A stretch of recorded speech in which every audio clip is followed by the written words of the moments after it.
di leen jaajëfal tey nag TV Info dafa ñëwaat ak yéen fi nga xamante ni mooy ASC Fogny ñu fekk si fi ñi nga xamante ni ñooy seen ay dirigeants ak ki nga xamante ni mooy seen président ASC ñu gën ko xam ci monsieur Insa Fall Papa Insa ñoo ngi lay nuyu TV Info mi ngi lay nuyu. salaamaaleykum waa TV Info ñu ngi leen di nuyu di leen fay di leen dalal ci jàmm. waaw Papa Insa gis nañ ko ni yow yaa nekk ñi nga xamante ni yaay président ASC Fogny ñu bëggoon la laaj yow nan nga gisee seen préparation bi final bi par rapport ak ASC Salifa. waaw alhamdulilah déjà ñu ngi sant yàlla bu baax préparation bi moom luñ ci waroon yëpp def nañ ko nde depuis ñu xam ni ko dañuy dem final ba léegi ñu ngi si yàlla defoon na nag entre temps gàmm gi jaar na fa amoon na tuuti rupture ba suñu terrain bu doon entraîné mënatuñ si woon jot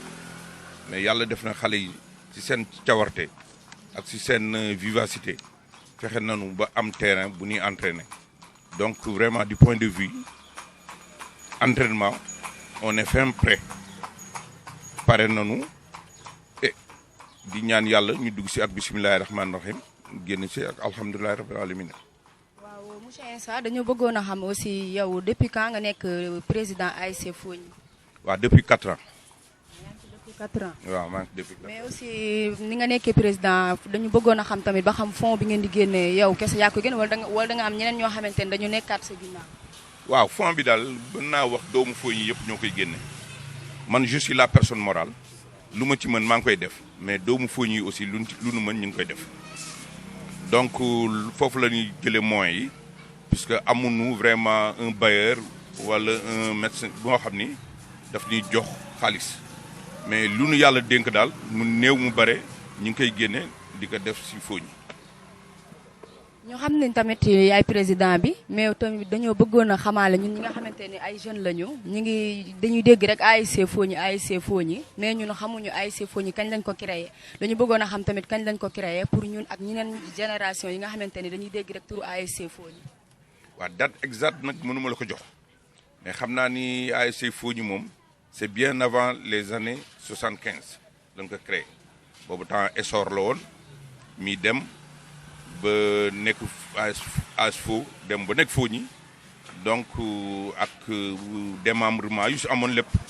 créé moo taxoon ñu créé woon fi ay manko ak yooyu mais daal xam naa ni c'est une vieille histoire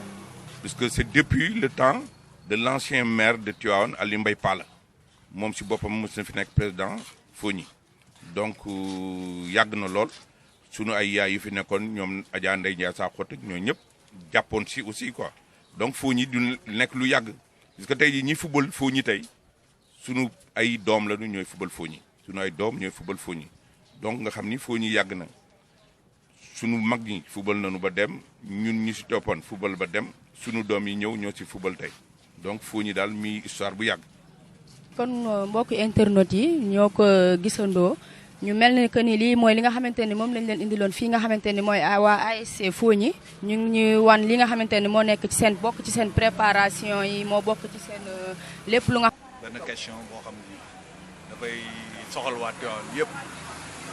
ndax da ngay cumuler ñaari fonction da nga nekk président Fogny nekk président Damels loolu muy loo xam ne lii lu am solo la. ma la doon laaj naka nga mën a cumuler ñaar yooyu ak difficulté sport bi nekk biir Tivaouane loolu naka nga koy mën a dundee. bon di sant yàlla rek puisque xam nga responsabilité boobu benn gënu ko diis mais bu fekkee ni que Tivaouane man gënuma fi mënuma fi ëppalewuma fi mais ñi ñu am seen choix am seen yaakaar ba jox ma si seen direction pour ma jiite ko. du ma def lu du sant yàlla déjà en premier lieu donc comme li ngay wax nii lu metti la parce que barki dem rek maa ngi dem réunion Damels waa Damels seen bopp ñu ngi ma koy wax ni ma président vraiment ñun dañ la yërëm sax quoi saison bi yëpp da nga joxe nawetaan yi ñëw dal sa kaw nga continuer di joxe saison baa ngi ubbiwaat dans 1 mois bon man leen sant yàlla rek parce que su fekkoon ni yàlla dénkuma ko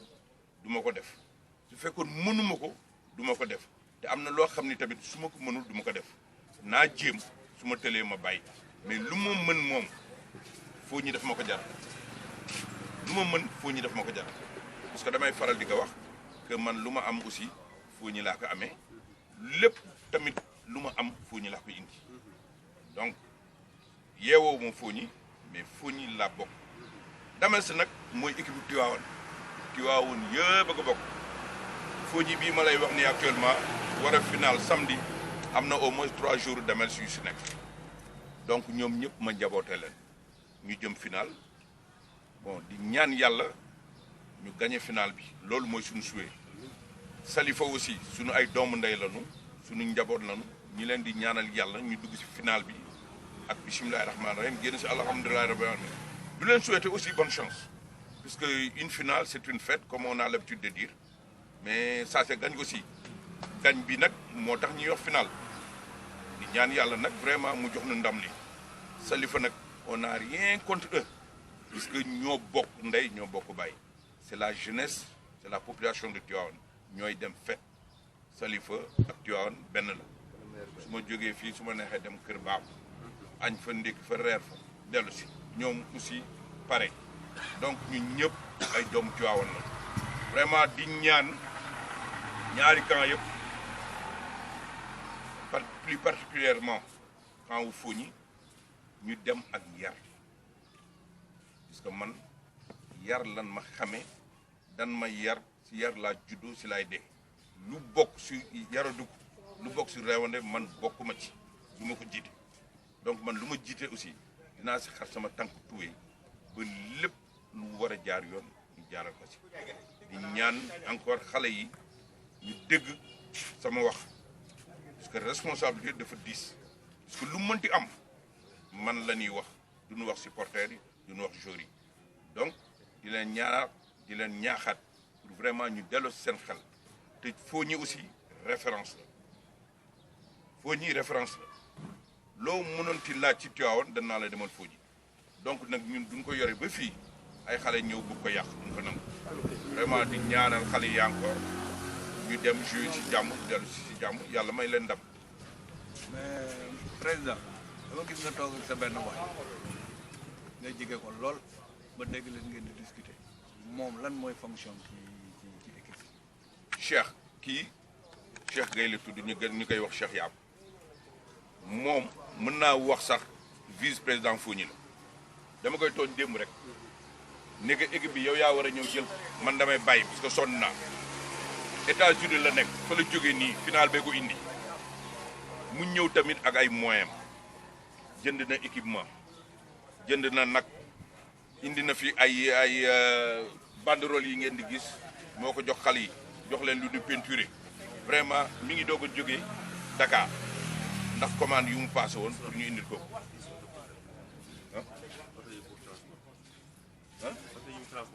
ah oui d'accord oto yi la may fàttali noonu dafa jël 10 cars pour supporters yi pour que samedi ñu mën a dem supporter yi ci jàmm jënd na billet yi aussi li nga ma ko laaj moo tax ma wax la ko da nga ma gis nii déjà maag moom a den moo tax man la mooy vice président bi démb laa koy tooñ États-Unis la nekk fa la jógee bàyyi na fa soxnaam ak ay doomam yëpp pour ñëw seetaan ci final bi encourager boy yi dimbali leen delluwaat ci jàmm. merci président. merci mais comme ni ko président waxee bu am doole na ci équipe bi donc war nañu soxla sa impression parce que lii ñuy def nii yëpp pour waa Tivaouane xam lan mooy ASC Fogni muy préparer lu day ni final bu toll nii final zonal rafet na média yi nekk ci dëkk bi ñëw jël seen impression mu wane ko ñu préparer final bi parce que final fête la boo déggee fête nag du commencer rek ci match bi peut-être dañuy commencer avant match bi joxe ambiance bi comme ça nit ñi teel a dugg dans le bain loolu moo taxoon ñu bëggoon a xam tuuti rek say impression yi. waaw ñu ngi sant yàlla julli ci Yonent bi sallallahu alayhi wa sallam di nuyu njabootu Tivaouane di nuyu sunuy kilifa diine di nuyu sunu sëriñ muy sëriñ Abdoul Aziz ak njabootam yëpp di nuyu sunu grand Insa Fall kii du tey dafa yàgg parce que booy yi dama leen di wax ne leen man damaa tarbi yu mag ñi moo tax ma ñemee wax ñii dama leen a topp depuis 90 may booy ñoom grand Cheikh Kayte ñii di football ñoom grand Modou Xaarloo ñoom Samba Goumé man kër Pambay Samb laa dëkk sama maam mooy monsieur Samb ñu juddoo Fogni yaroo fi màgge fi tarbiyu nag mag ñi bala may sori piir nag damay njëkk remercier fi président daaneele képp koo xam ne def nga sa dërëm ci Fogny muy supporters yi cotiser 2000 di sunu grand yii di cotiser seeni 5000 moom président bi di jël ses propres mains di ko ci def ba ñeme ko cee fekk di ko épauler di féliciter Pape Thioubou di féliciter Abdoulaye Ndiaye Ngalgou il nous a donné des moyens di féliciter Babacar Ba di féliciter Amadou Camara di féliciter képp kuy politicien tey def sa dërëm ci sunu ASC ñu ngi lay gërëm di la sant gis nañ sa jëfin rafetlu nanu ko waaye nag final bi dafa doon loo xam ne daf ñu ñor ndax Fogny dañu gëj a jël coupe te Fogny du koñ bu ndaw boo xam ne dañu war di finalu di ko ñàkk ñun fu nu mësaan a àggee final dañ naan gañe nan ko mu ngi suñu poos te final bi c'est pas notre objectif parce que on a une très grande équipe te dañu bëgg a dem final régional kii nag lu mu bëgg dinañ ko ci jàppale ci kàttanu yàlla su ngeen nu fekkee ñuy wax dinay tàng parce que on est en bureau mais suñu toogee suma nijaay la suma mag la su nawetaan weesoo cëru nijaay laa koy jox mais suñu toogee en bureau on est en nawetaan ma wax leen ne koñ la boo xam ne nijaay dafa topp jarbaat dafa topp nijaay mag topp rak doom topp doom soo nu fekkee nii ñu toog doo xam kii kii parce que Fogny loolu lañ juddoo mu doon ASC boo xam ne wax dëgg yàlla pare nañu nag Khalifa na leen wér ni pare nañu de te kër baaba dama faa xam parce que sama maam Bintu Cissé fa la jóg a sëy si ci Pambay Samb ma daan naan ci seen teen yi ku naan sa teen nag wàcculoo ko dootul yomb te fi mu toll nii Cheikh a ngi ci dëkk bi de ak i gaayam nag yàlla ñaan lu rafet la quoi parce que gaan bu toogee ba lii ñun fubal la xam nga yow fubal nga keneen fubal la lii mosuñu ko am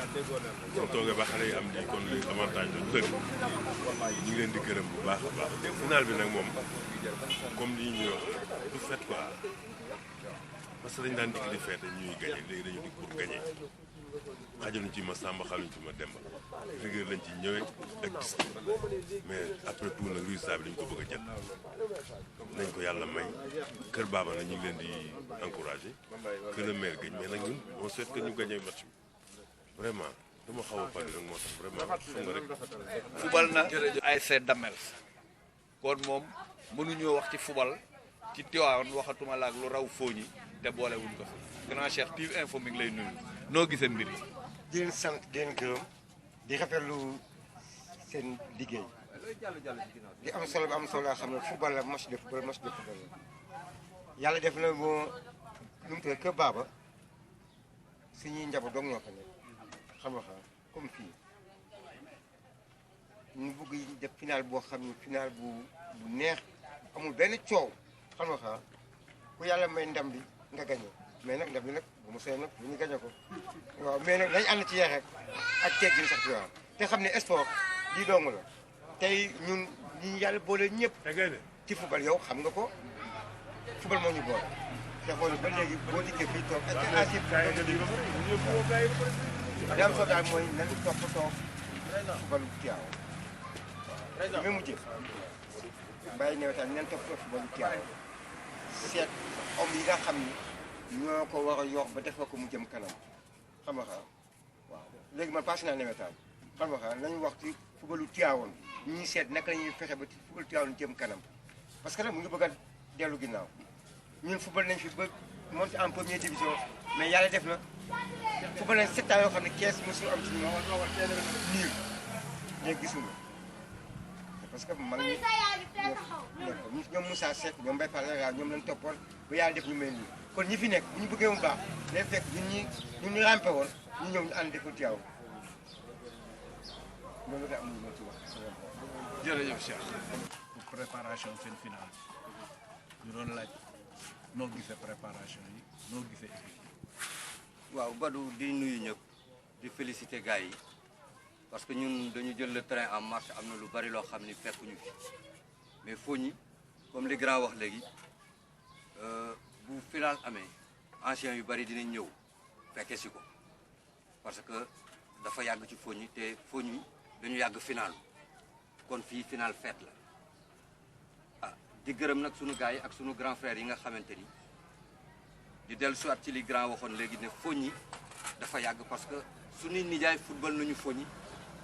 suñuy doom football fi ñun ñu football fi suñuy doom football fi Fogny continuité la di rafetlu ni grand yi téye équipe bi parce que ñi fi nekk tey ci garab yi ñi fi fekkewul ñoo ko ëpp ñi fi nekkul te participer ci Fogny ñoo ko ëpp kon ñooñu ñëpp suñu xel mi ngi dem ci yoon ak nos disparus yi nga xamante ni nekkoon nañu Fogny te tey yàlla jëlee leen fi fête bu amee bu mel ni bu amee suñu xel day dem ci ñoom parce que fii la ñu nekkoon ak ñun di def nawetaan ak ñun tey nekkatuñ ci kon suñu xel mi ngi ci ñun vraiment une pensée pour nos morts yi nga xamante ni ils ont beaucoup fait pour notre équipe ah Fogny nag fête la fête bu amee comme ni grand wax ñëpp a ngi ci biir bàyyiwuñu kenn et defe naa on mettra tous les moyens pour gagner cette finale je vous remercie. defar suñu kër ba mu baax toog di xaar rek jàpp nañu ca kaw ca kanam rek daal Fogny loolu la ñu am. yow mën nga ñëw wax sa tur bi moom tudd moom moo fi Fogny. man Binta Diop laa tudd Binta laa tudd sant Diop dëkk sëy si Fogny waaye bu ma sëy see ba léegi maa ko Fogny ci kaw ci kanam sama alaaji mi ngi ne toog moo doon wax léegi moo doon wax léegi tur bi. Cheikh Ahmed Tidiane Keita. waaw maaleykum salaam. ñun dañoo dégg ni Fogny dafa dem final te comme yow yaay soxna Cheikh Ndiaye te ñëpp ni yaayu équipe bi ñu bëggoon laa laaj loo xam ni final bi am na ngeen ko préparé. xanaa kontaan rek ndax ñëpp dañoo bàyyi fépp ñëw ci ñun ñu boole li ñu neex ak li ñu naqari lépp ñu boole leen ñu bokk ndey bokk baay bëgg rek nag bu boobaa rek nañ boole yar ak teggi ñu du dem fubali dik ci dem ci jàmm dik ci jàmm bu boobaa nag yàlla may ñu ndam rek loolu lañ bëgg waaw loolu lañ bëgg nag ndam rek nag. bi ñu jógee ci ñi nga xamante ne ñooy waa dirigeant Fogny ak ki nga xamante ne mooy seen président dañoo ñëwoon fekk si ñi nga xamante ne ñooy équipe bu ASC Fogny bi fekk fi ki nga xamante ne mooy seen capitaine bi monsieur Koumé ñu ngi lay nuyu di la laaj nan ngeen di préparer li nga xamante ne mooy seen final yéen ak waa ASC Salifa. waaw ñu ngi lay fay bu baax a baax final bi ñu ngi préparé comme ni ñu ko préparé match rek waaw am fu la fay rek ñoo ngi entraîné chaque jour gën a bëccëg préparation match rien que pour gagner coupe rek la ñu soxla. monsieur Koumé dañu bëggoon a xam yéen match bi yéen a koy préparé ci fair play wala. waaw ñu ngi préparé ci fair play ñu moom ku ñu gis xam ne ren moom fair play la ñu indaale